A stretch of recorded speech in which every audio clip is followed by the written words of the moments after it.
kalamidad, ng tagumpay o kabiguan, ng ligaya o lungkot. Kaya marapat lamang na tanggapin si Jesus bilang tagapagligtas at Panginoon. At matapos yun ay panariwain ang katapatan at paglapit sa Kanya bawat araw o day by day. Ang day by day ay naglalayong umalalay sa pang-araw-araw na pamumuhay. Narito po si Kuya Ed Lapis sa mensaheng pinamagatang Expensive not equal to wasteful.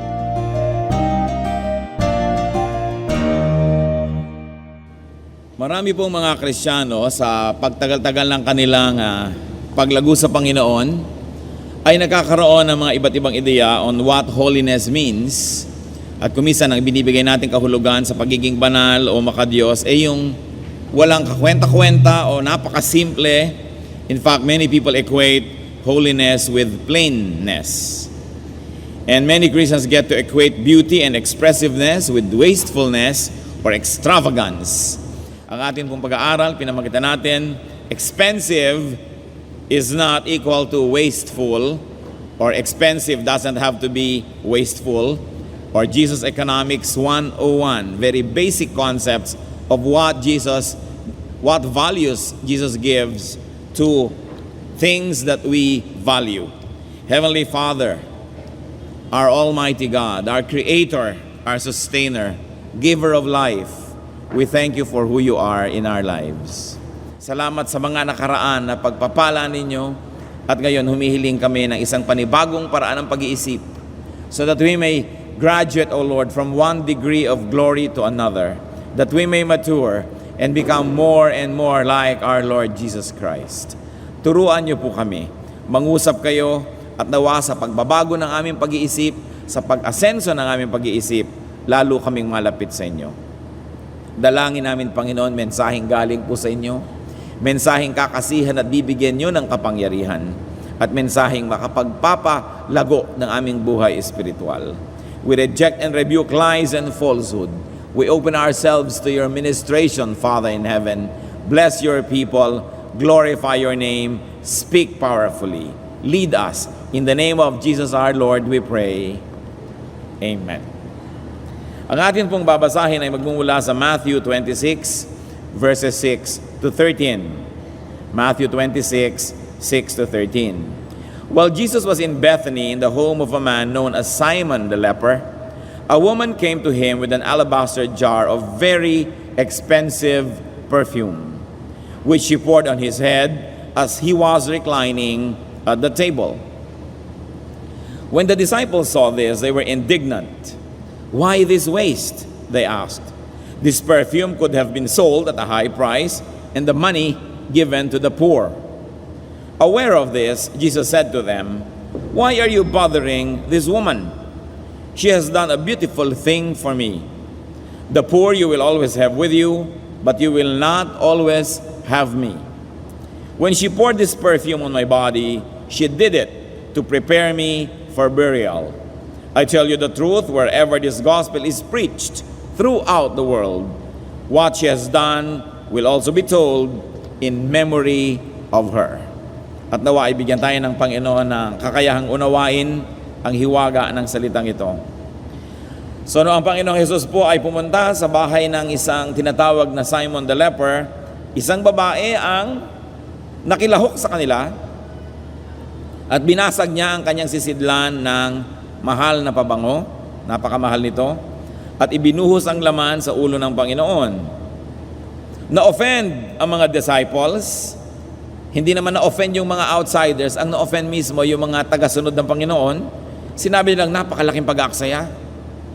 Napakamahal ng pabangong yan, kung yan ba naman ay ibinenta at yung pinagbentahan ay ibinigay sa mahihirap, edi lalong nakabuti sana. At nabasa ng Panginoon ang kanilang iniisip at sabi nila, bakit nyo ginugulo ang babaeng ito? Ang kanyang ginawa ay mabuti, naibigan ko yan, sapagkat yan ay paghahanda rin para sa aking paglilibing. Yung mga mahihirap na sinasabi niyong dapat sana ibigyan ang pagbebentahan ng pabangong ito, hindi mauubos, laging nandyan, lagi niyong kasama.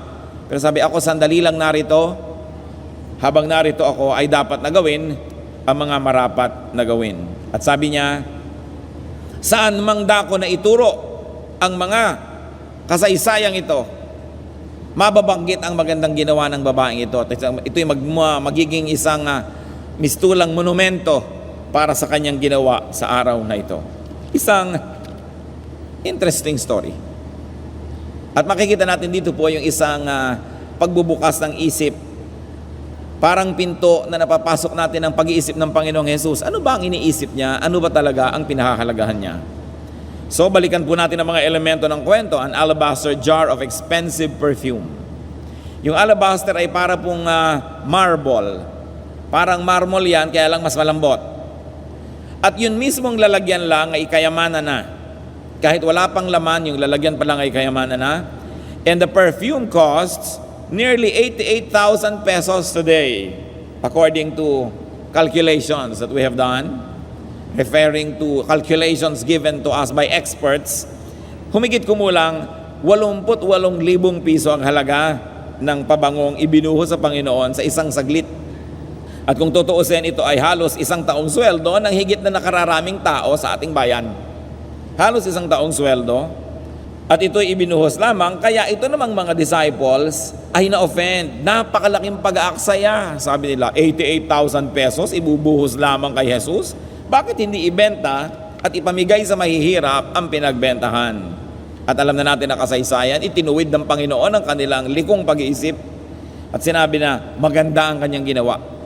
Huwag ninyo siyang gambalain, huwag niyo siyang husgahan. Yang mga mahihirap na inyong pinagmamalasakitan, di mauubos. Laging nandyan. Subalit huwag niyong palalampasin ang pagkakataon to minister to Jesus. At yan po ang magdadala sa atin sa Jesus Economics 101. What are the lessons that we can learn? At habang ating ngayong binubulay-bulay ang darating na bago pang taon, anong mga bagong paraan ng pag-iisip ang mahalagang makita natin dito?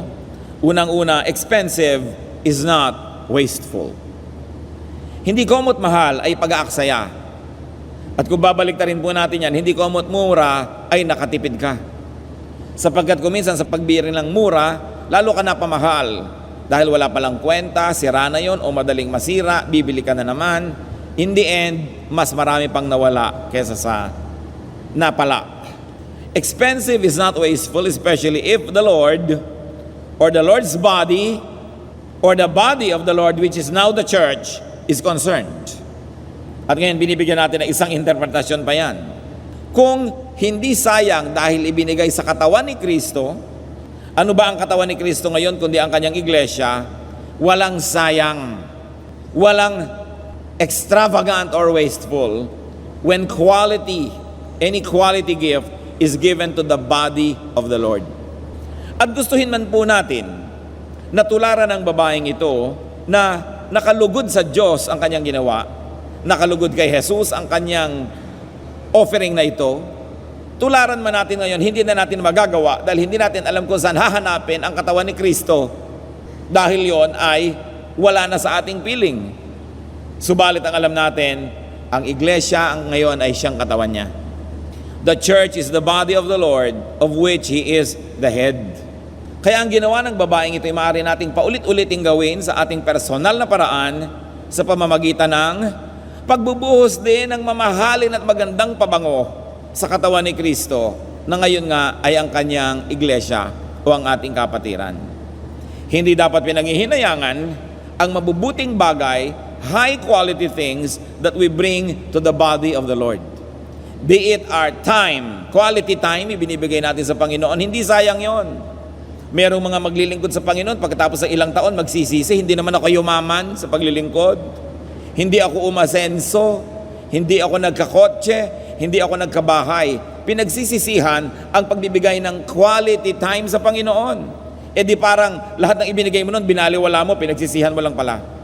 Ang pagbibigay natin ng ating time, ng ating talent sa Panginoon, yung quality talent, yung kung kakanta ka, nag-e-ensayo ka, kung sasayaw ka, nag-aaral ka. Yung quality, kung magtuturo, talagang nagpapakadalubhasa, quality talent. At sa pagbibigay natin ng ating quality treasures to the Lord. Na hindi basta yung kung ano na lang ang kayanin, kung ano na lang ang magaan, yung best. Kaya po natin ito pinag-uusapan dahil maging sa panahon na ito, merong mga mananampalataya ang Panginoon na katulad ng mga disipulo niya, pinanghihinayangan nila anumang bagay na malaki ang halaga na dinadala sa katawan ni Kristo. Ang iniisip nila ang para lang kay Kristo ay mga barya-barya, mga konti-konti, mga pispis, mga kung ano-ano mga tira-tira lang dyan.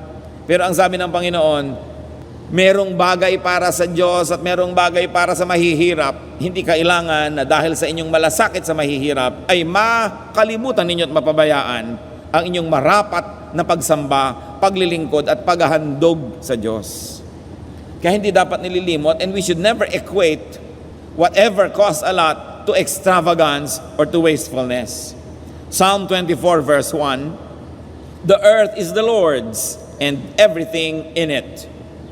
Ang lahat-lahat ng bagay dito sa balat ng lupa, maging sa ilalim ng lupa at sa ibabaw ng lupa, ay sa Diyos. At hindi dapat na pagkaitan ng Panginoon ng ating mga mabubuting mga bagay.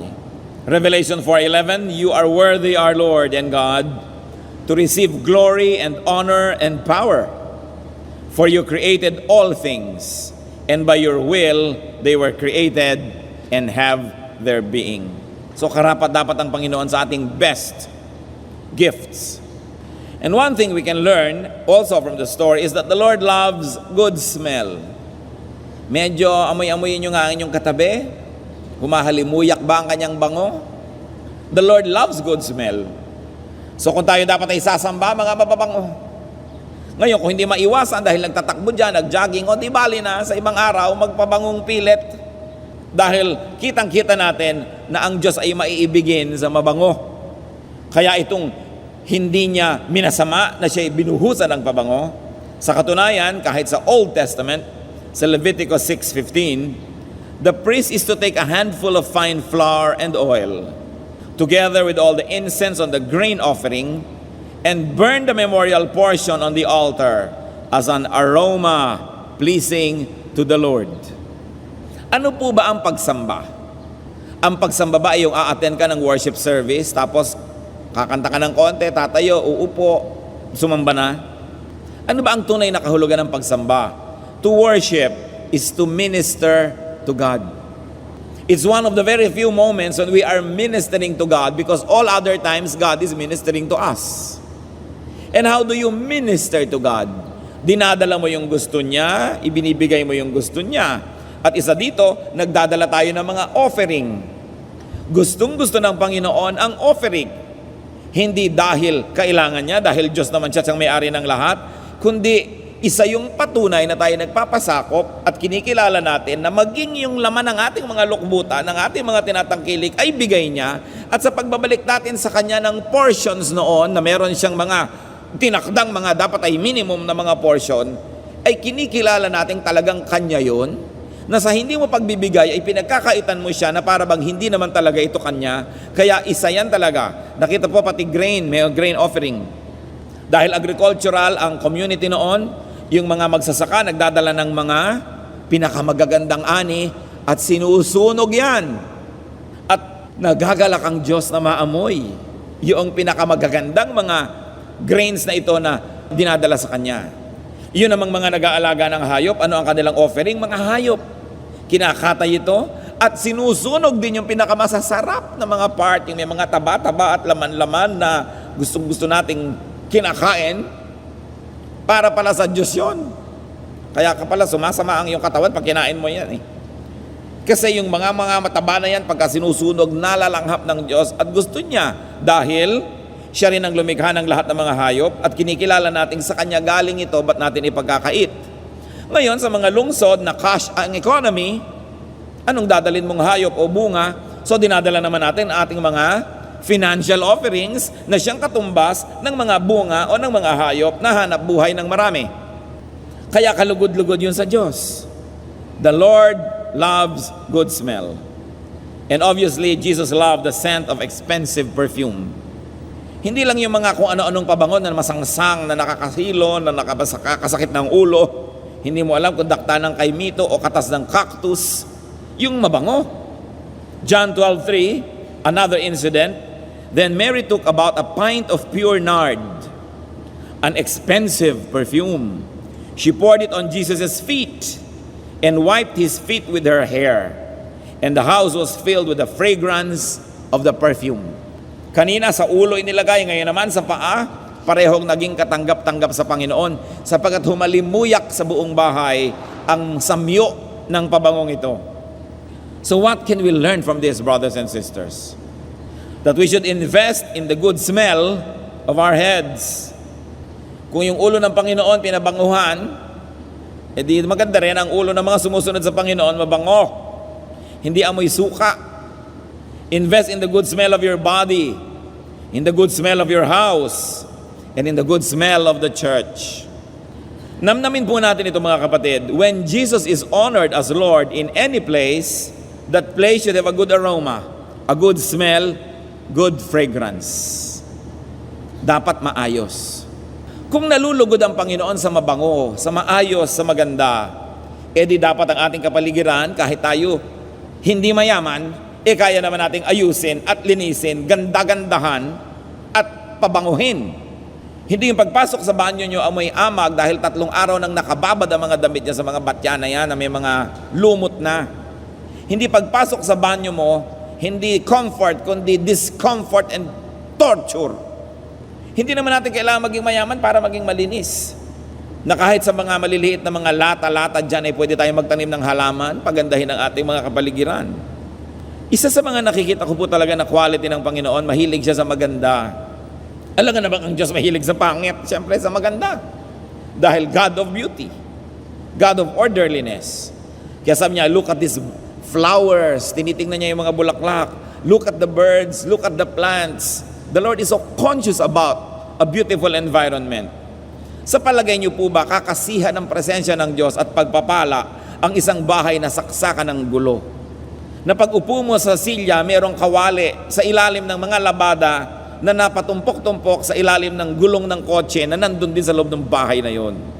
Yung mga pamilya na ito yung lalakad, hinahanap ang mga damit at saka magpapalantsahan, nagkakandara pa, nagkakagulo, nag-aaway-away tuloy dahil sa pag-aapura. Kung kailan gagamit ng plato, doon hugasan. Pagkakailangan ng ganitong gamit, hindi malaman kung saan naroon kasi ang gulo-gulo ng bahay. Tapos godly, hallelujah, hallelujah, praise the Lord. Pag pumasok ka sa bahay, parang kuwebang nagkahalo-halo ang lahat. At sa palagay nyo, kakasihan yon ng presensya ng Diyos. Siyempre, because God is everywhere, wala siyang choice, nandun din siya.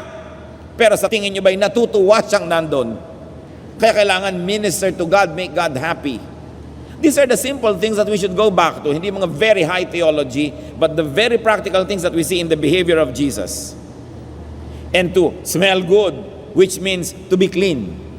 Kasi yung marumi, nalalagyan mo ng pabango, lalong pumapangit ang amoy niyan. To be clean, to be orderly, is an investment that yields eternal dividends and profit.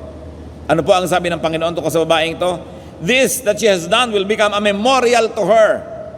Magiging monumento ito, isang dambana na lagi na lang maaalala ng tao at saan man ituro ang mga katuruan ko, babanggitin ang babaeng ito at bibigyan siya ng parangal. Sapagkat ibinigay niya ang tama, ang kaakit-akit, ang maganda at mabuti. What is the opposite of good smell? Of course, stench. Alingasaw, baho.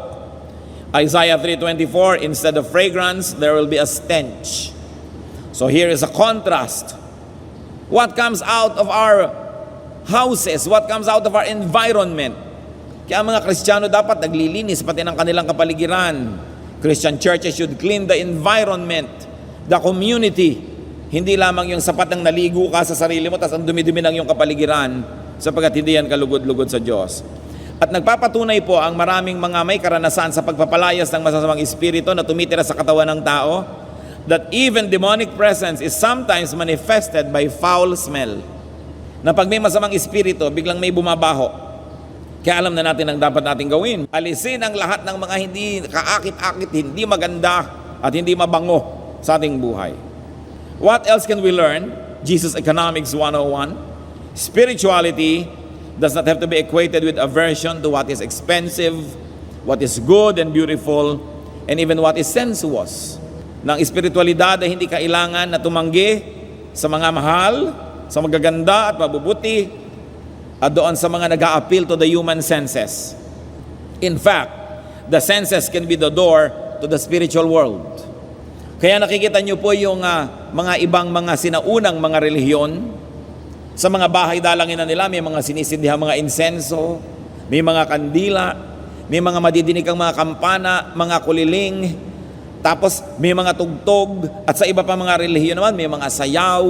Dahil ano po, yung may naririnig kami, naamoy kami, nararamdaman kami, nakikita ka, nakakatulong sa marami to be transported spiritually to a next level of consciousness.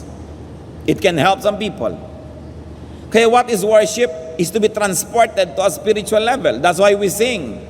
Dapat pa ang singing natin yung nakakalampas tayo sa ating katawan, at dahil sa ganda at dahil sa kapangyarihan ng musika, nakakarating tayo dun sa kabilang daigdig. Sa daigdig ng Espiritu. Nararamdaman nyo ba yun kung minsan yung awit, yung tugtugay, talagang alam na alam nyo you are being transported to another level of consciousness. That's why it is important. Kaya dapat maganda, hindi biglang nawawala sa tono, biglang may mali, biglang tumitigil ang tugtog, kasi nag-uumpisa ka na ngang makarating doon sa mas mataas na uri ng consciousness, babalik ka na naman sa dati dahil nagulo ka, naligalig ka, may mali. Kaya dapat maganda para walang mapansin na mali. Meron naman mga tao, pag sila sumasayaw, their spirits are able to transcend their bodies and to communicate with God in a spiritual way. Kaya maganda yung paggamit ng mga senses, yung maging pinto para tayo makapasok at madala sa ibang uri ng espiritualidad. And you know that because music can make you happy, music can make you sad. The arts can elevate your eyes to see what you do not usually see, to hear what you do not hear. That's why it is important. Now, ang tanong, mas matuwid pa kaya yung mga disipulo kaysa kay Jesus dahil mas meron pa silang malasakit sa biglang tingin sa mga mahihirap? What do we learn here? That giving to the poor is not always the only right thing to do. While Jesus teaches that, and while it is top priority for the believers of the Lord, it is not always the only right thing to do. But giving to the Lord is always the right thing to do. Deuteronomy 16:16. No man should appear before the Lord empty-handed. Walang haharap sa Diyos para sumamba na walang dala, na walang offering. Ito po ang sinasabi sa Deuteronomy 16:16. Haharap ka sa may-ari ng lahat, haharap ka sa pinakamataas, wala ka man lang dala. Samantalang kung minsan, haharap ka lang sa boss mo, meron kang dala. Haharap ka lang sa mayor, meron ka pang dala kung minsan. Haharap ka dun sa iyong employer, meron kang dala, meron kang regalo. Ba't haharap ka sa Diyos, wala kang dala?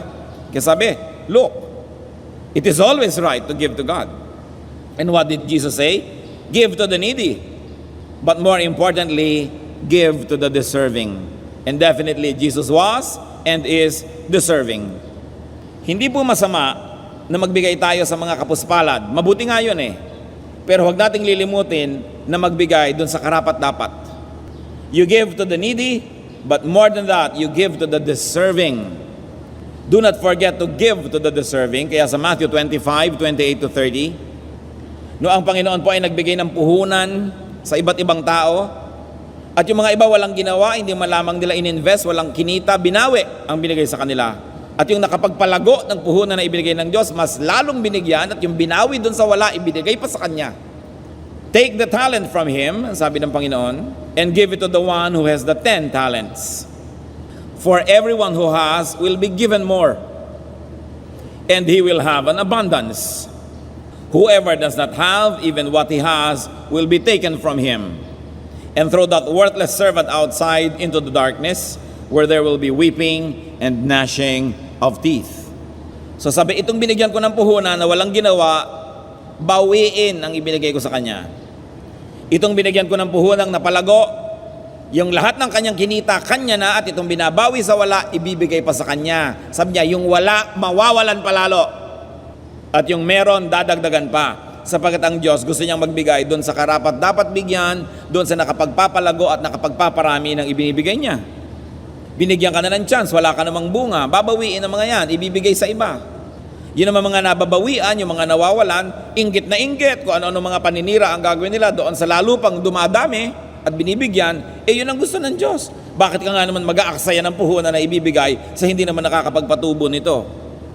At kung babalikan natin ang kwento, the disciples have limited their spirituality and good deeds to giving to the poor.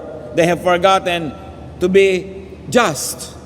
They were only merciful, maawain, pero hindi sila makatwiran at makatotohanan at matuwid na ibinibigay nila dun sa dapat tumanggap ang ibibigay. They have forgotten to give to the Lord.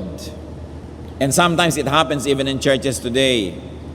Mga churches na may mga charitable activities, pero yung sarili nilang mga manggagawa ay walang-wala. Ang dami-dami po mga churches, yung pastor nila, 500 a month ang support. A month. We know of that. At kahit dito sa city, ang dami-dami mga churches, yung mga full-time workers nila, less than 4,000 pesos ang sweldo sa isang buwan.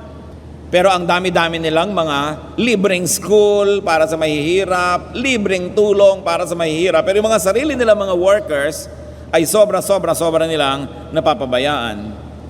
They take pride in their doctrine, puro doctrine. They take pride in their self-appointed heritage of authority. Pero hindi sila mabuti sa mga sarili nilang manggagawa. Isang leksyon na maaari nating matutunan dito, parang sinasabi ni Lord, abay, unahin nyo naman muna ako bago nyo isipin yung mga mahihirap dyan sa malalayo. Hindi ko sinasabing huwag nyo silang isipin, pero charity begins at home. At isipin muna ang mga manggagawa. Kahit sa mga churches na mapagbigay ang mga members, magbibigay ng mga bigas, o ibigay nyo ito sa mga mahihirap sa ating mga charities. Hindi mo lang itanong, yung mga workers natin, kailangan nila ng bigas, baka kailangan sila muna yung bigyan natin. So pinapakita lang ng Panginoon dito na huwag nyo masyadong layuan ang inyong pananaw. Magsimula kayo sa inyong mga tahanan at doon kayo magsimulang gumawa ng mabuti. Para ding mga member ng pamilya, ang galing-galing magregalo kung kani-kanino, hindi naman nireregaluhan ng isa't isa. Kaya simulan, tingnan kung sino ang marapat at karapat-dapat na bigyan ng lingap at kalinga. Deuteronomy 25:4, do not muzzle an ox while it is treading out the grain. Yun pong mga hayop na ginigiik nila, tinatapakan nila yung trigo para magkahiwa-hiwalay at para ma-process. Tinatalian pa ng iba yung bibig ng mga hayop na ito dahil yuyuko at kakain sila ng mga trigong kanilang ginigiik. At sabi ng batas, huwag busalan ang bibig ng mga hayop na nagigiik. Karapat-dapat lang na makakain sila ng ginigiik nila. So, Matthew 10:10 reflects that the worker is worth his keep. Ang mga manggagawa, kung hayop man yon, ay binibigyan ng bunga ng kanyang ginagawa, lalo naman ang tao na dapat bigyan ng bunga ng kanyang ginagawa. So kung ano man ang bunga ng kanyang ginagawa, kung ano man yung ginagawa niya na yon, dapat siya ang unang-unang makapitas at mag-enjoy ng mga bunga na yon, tulad din ng Panginoong Jesus. Na heto, dapat siyang makatanggap noong offering, noong gift ng mga tao, and the best. Because He also gives the people His best. Kaya karapat-dapat lamang. Another lesson to learn is that a functional deed, though expensive, is not wasteful. A useful item or purchase, though expensive, is not necessarily wasteful. Pero magsasabi, ang luho-luho naman, ba't ganyan pa? Nakita ninyo, 88 o 82,000 pesos worth ng pabango? Sabi ng Panginoon, hindi sayang yan. Kasi binigay sa akin eh. Bakit masasayang? Saan ba galing yung ibinigay nyo? Di ba sa akin din? So paano masasayang na yung ibinigay ko sa inyo, ibinabalik nyo sa akin? Sabi, baguhin nyo yung pag-iisip. Huwag nyo kukuriputin ng Diyos. At huwag yung pwede na yan. Dapat wala sa ating vocabulary yung pwede na yan. Dapat, pwede pa bang improvein? Improvein natin. Dapat ganoon ang ating mga sinasabi lagi. Gusto na mga iba, makalibre. Pagka nga pumapasok sa sine para manood ng walang kakwenta-kwenta, nagbabayad. Pupunta sa church, kakantahan, ipapanalangin, tuturuan. Gusto TY. Aalis na lang ng niwalang offering.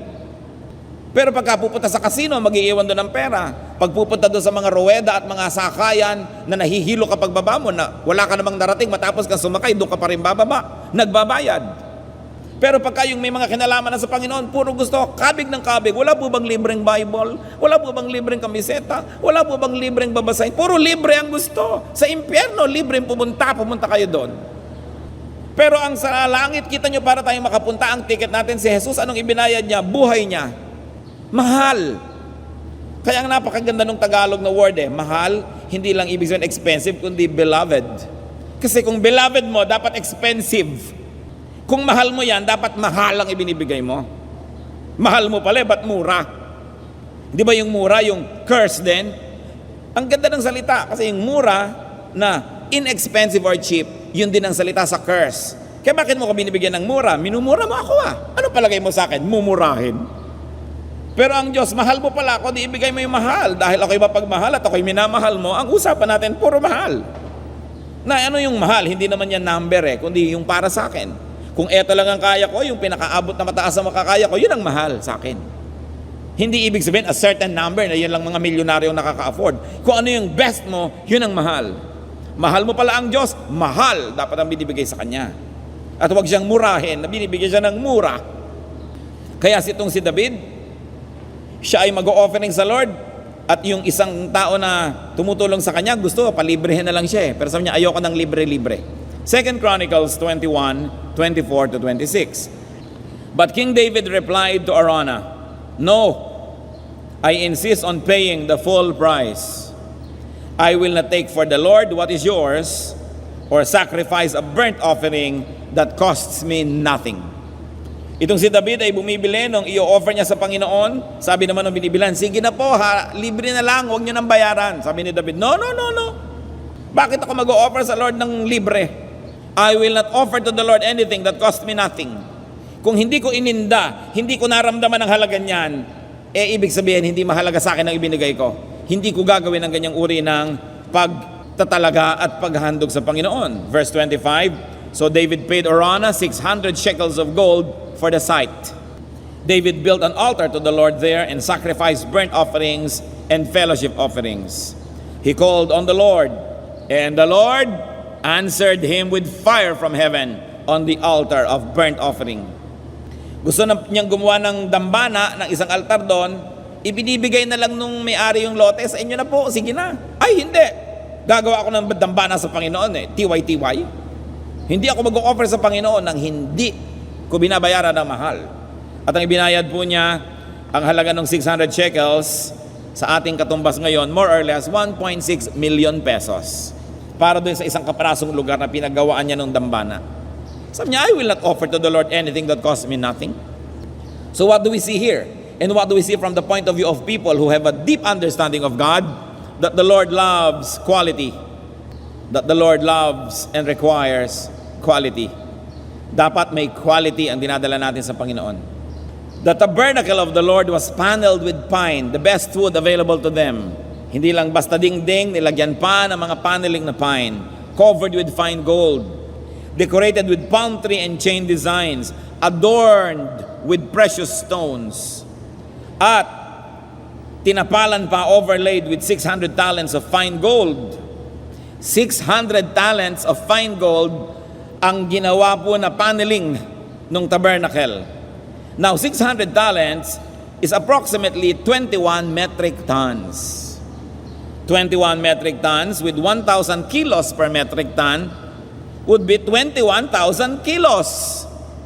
And at 853,000 pesos per kilo of gold, that would be 18 billion pesos worth of paneling for the tabernacle.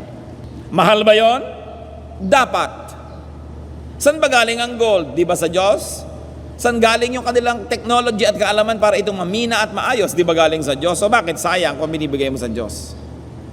Sa lagay, gumawa ang Diyos ng mga ginto-ginto para ilagay lang sa templo ng mga Diyos-Diyosan, para ilagay lamang sa hikaw at ilong ng mga kung sino-sino. Hindi ba mas una dapat sa Kanya mapunta yan? Sapagkat siya ang may likha ng lahat. Quality, brothers and sisters, is good investment.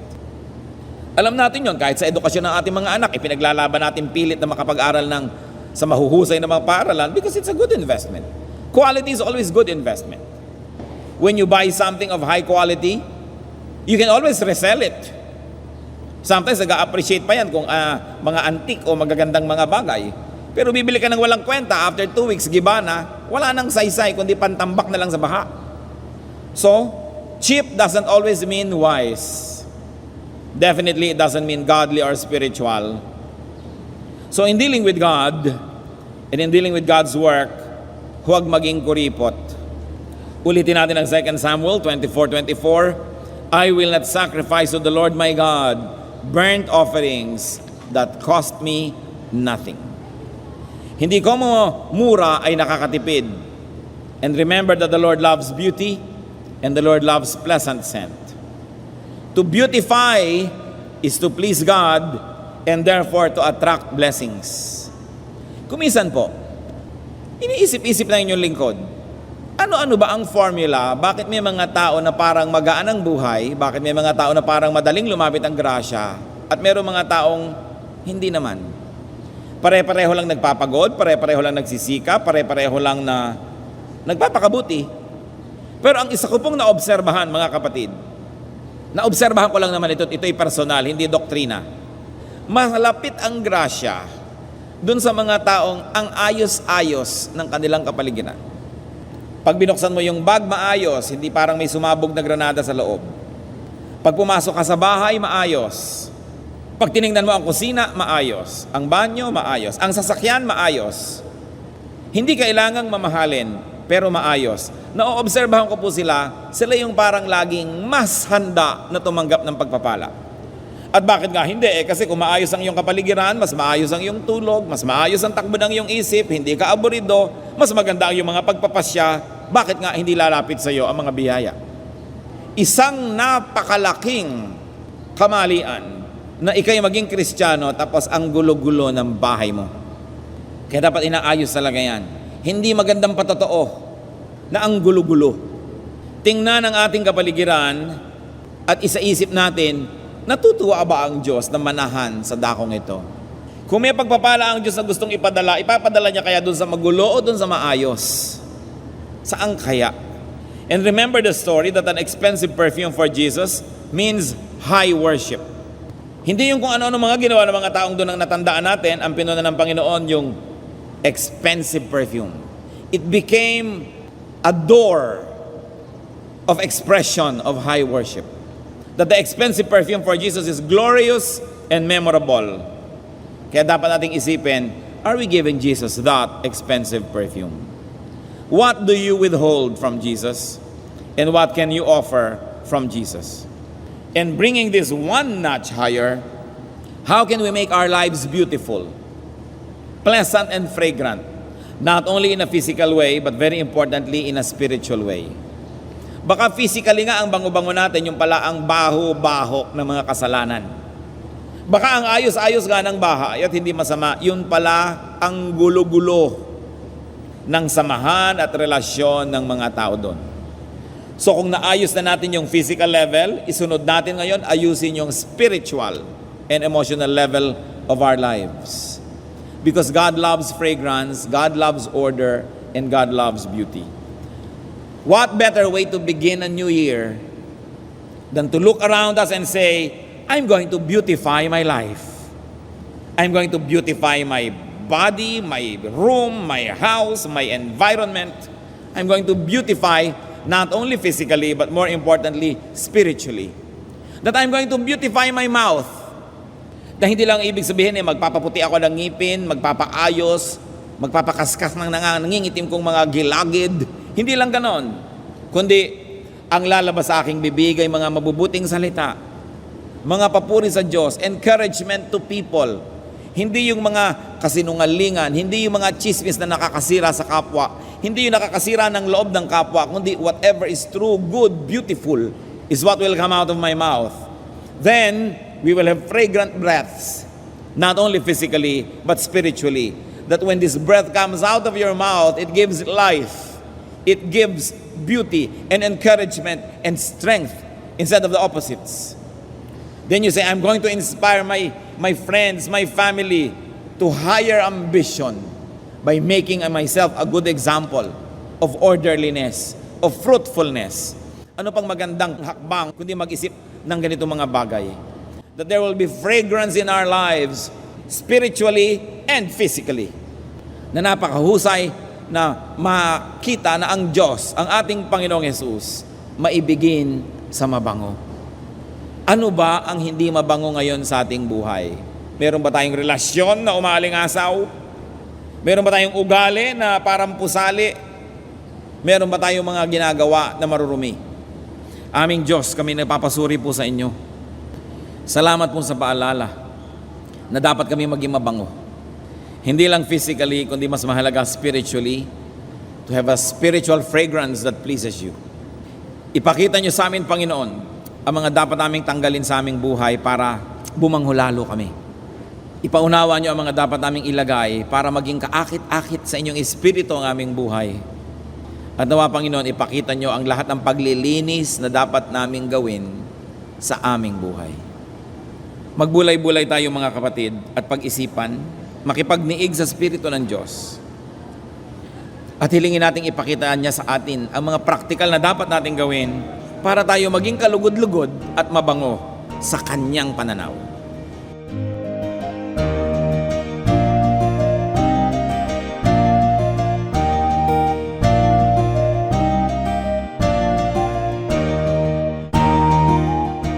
Ang katatapos pong mensahe ni Kuya Ed Lapiz ay pinamagatang Expensive not equal to wasteful.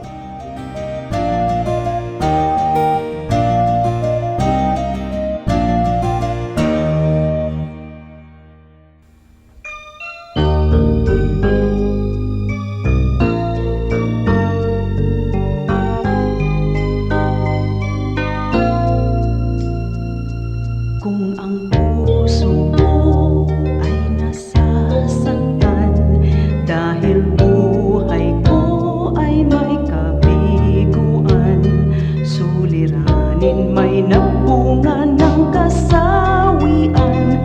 O Jesus, ikaw ay laging nandyan. Kung nagkamali't nagkasalaman, ang patawad mo'y laging nakalaan. Kung ang kapwa ko sa akin nagkasalaman, ang patawad ko kaya'y ilalaan. Ang kabaitan mo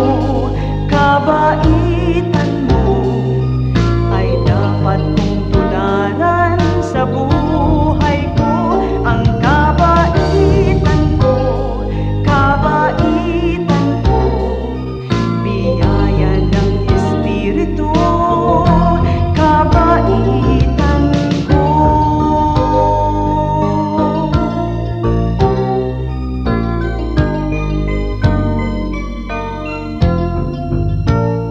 Kung nagkamali't nagkasalaman, ang patawad mo'y laging nakalaan.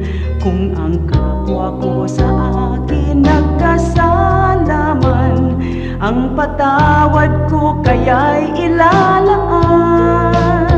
Ang kabaitan mo ay dapat mong tularan sa buhay ko. Ang kabaitan ko, biyaya ng Espiritu, kabaitan ko.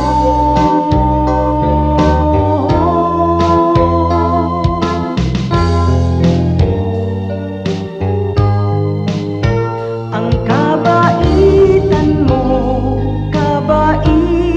mo ay dapat kong tularan sa buhay ko. Ang kabaitan ko, biyaya ng Espiritu, kabaitan ko.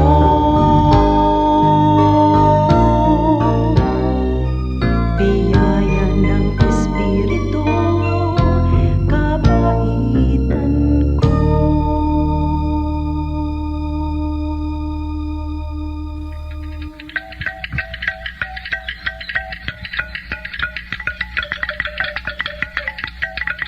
Maraming kayamanan ng ating bayan na dapat maipagmalaki at isa na rito ang ating musika.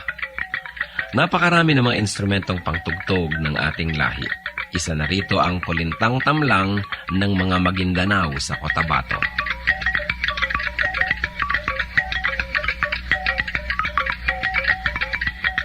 Ang kulintang tamlang ay instrumentong pangmusika at yari sa 8 piraso ng kawayan na inilatag ng sunod-sunod ayon sa haba at tono. Hinahampas ito ng 2 maiigsing patpat sa magkabilang kamay. Sa mga Maguindanao, ang kulintang ang pinakakilala at pinakapangkaraniwang instrumentong ginagamit sa mga kasiyahan. Ito ay isang hanay ng 8 maliliit na agong na may umbok. Subalit sa kakulangan nito ay maaaring gamitin sa halip ang kulintang tamlang. 2 tao ang maaaring tumugtog sa isang set ng kulintang tamlang. Ang una ay tumutugtog ng melodya, habang ang ikalawa naman ay tumutugtog ng ritmong paulit-ulit or steady drone rhythm, na pinakamaliit na instrumento naman ang siyang hinahampas. Karaniwan din na makikita itong ginagamit ng mga kabataan sa kanilang pagsasanay at pag-aaral ng mga ritmo ng kulintang.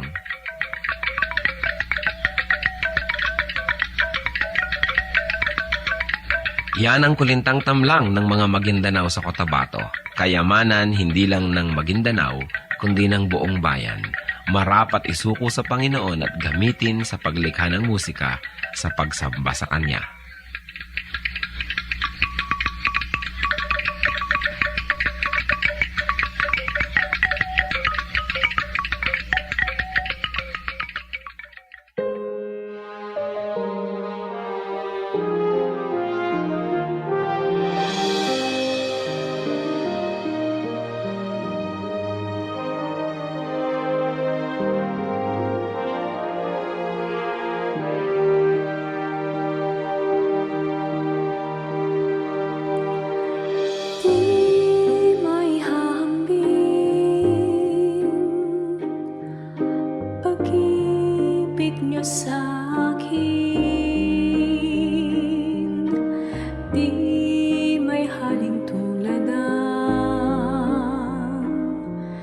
Wagas niyong pagtingin, ang iyong pagmamahal, sadyang walang hadlang, wala sa kalagayan at katayuan.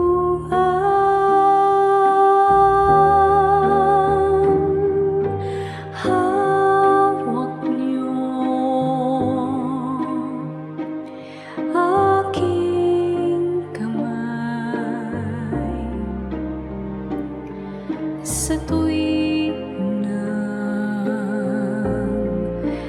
nanananglahay at sa tuwing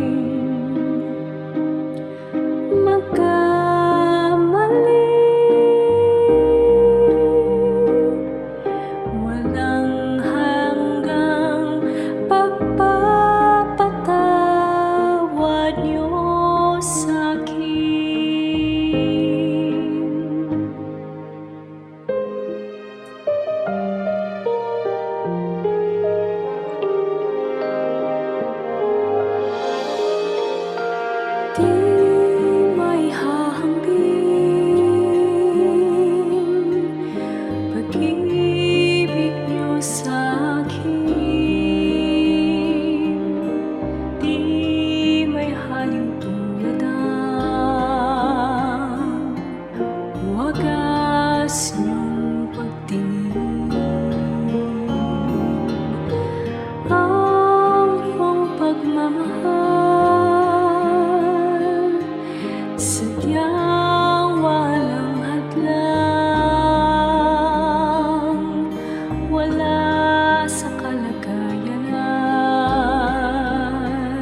sa tiyang di mapigil ang kabutihan niyo.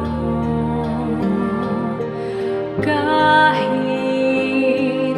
tumigil pag-ikot ng mundo, sa aking kahinaan di magbabago. Pag-ibig niyo sa akin laging naririto.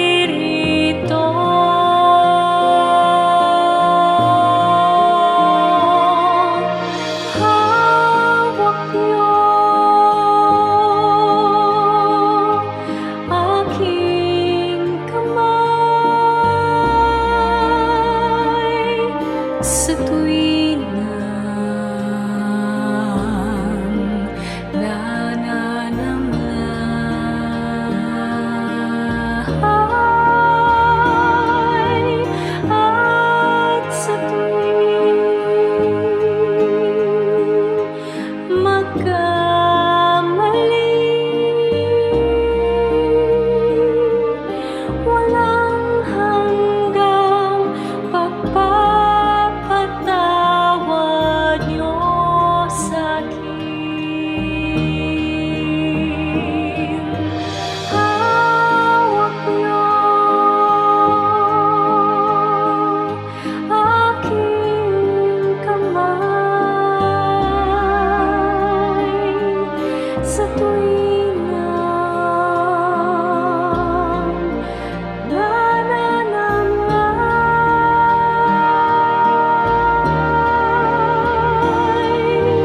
at sa tuwing magkamali. Walang hanggang pagpapatawad niyo sa'kin.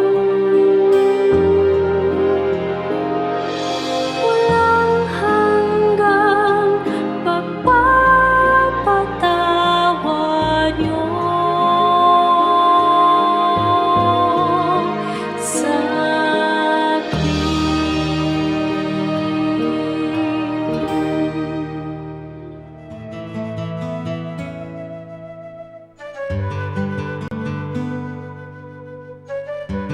Bakit ang mga Pilipino hindi matapos ang usapan sa text? Isa sa ating kinikilalang kagandahang asal, ayaw nating tayo ang magwawakas sa anumang magandang bagay. At napakaganda yung nagte-text. Kasi nagkakaroon kayo ng communication, you have a connection. So, yung nag-thank you, sasabihin mo pa ng you are welcome. At yung nag-welcome, papadala mo pa halimbawa ng smiley na drawing. At kung ano-ano pa, kasi ayaw mo na ikaw yung hindi sasagot. Sasagot at sasagot ka pa rin, haba ng haba tuloy. Kasi ayaw nating tinatapos ang isang magandang bagay.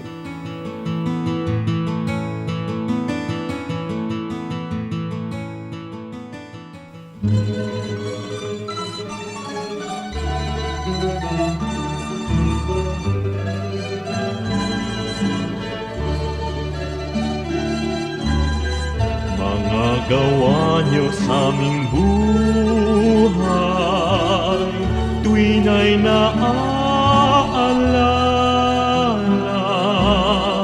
Kayo'y laging tapat na tunay, puno ng pagpapala. Salamat sala'y pinatawad, nilinis niyo, Diyos. Pakinggan niyo't aming ilalahad, awit sa inyo, Jesus. O kay sarap mabuhay sa piling niyo, Jesus. Bawat landas may kulay, kasiyahay lubos, ang tanging ninanais ay magpuri sa inyo, lalo lang tumatamis sa piling niyo, Jesus.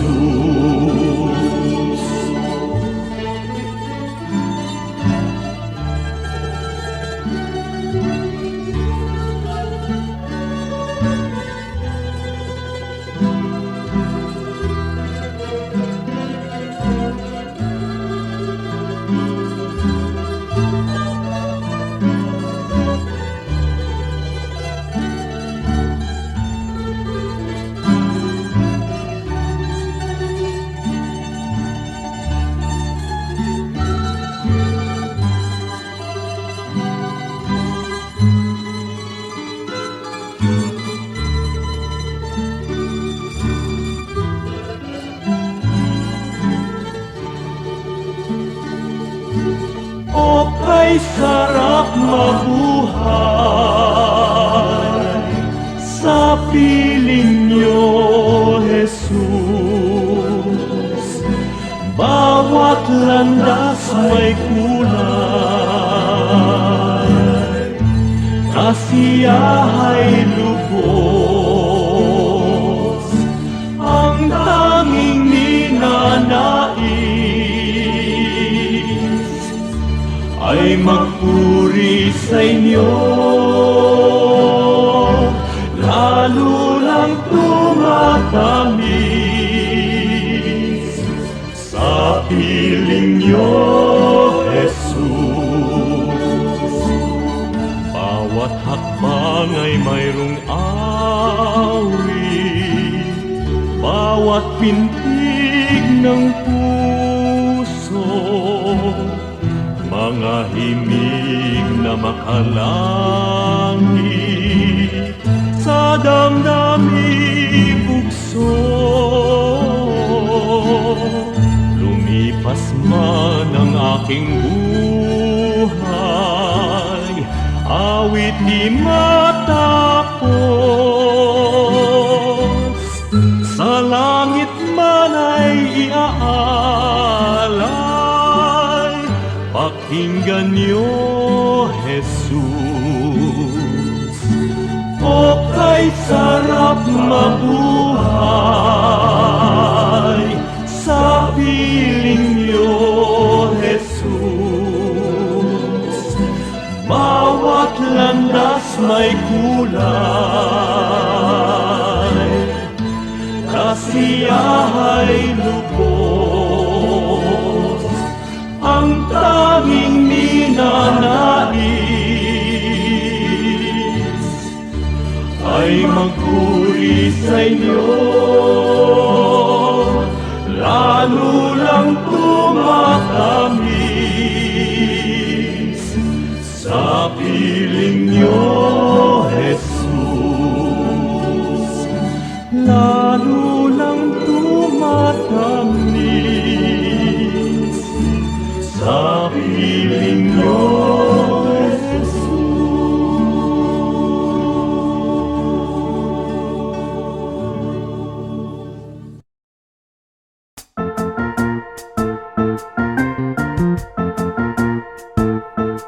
Oras na po para pansamantalang magpaalam ang programang Day by Day.